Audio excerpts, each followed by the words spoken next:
بسم اللہ الرحمن الرحیم۔ روزہ توڑنے کا کفارہ۔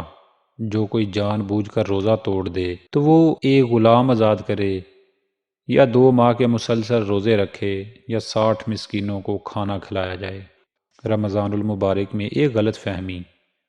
عام طور پر سمجھا جاتا ہے کہ تراویح نہیں ادا کی تو روزہ رکھنے کا کیا فائدہ، یا میں روزے تو رکھ نہیں سکتا تو تراویح کی بھی ضرورت نہیں، میں روزے تو نہیں رکھ رہا اس لیے اعتکاف میں کیا بیٹھنا۔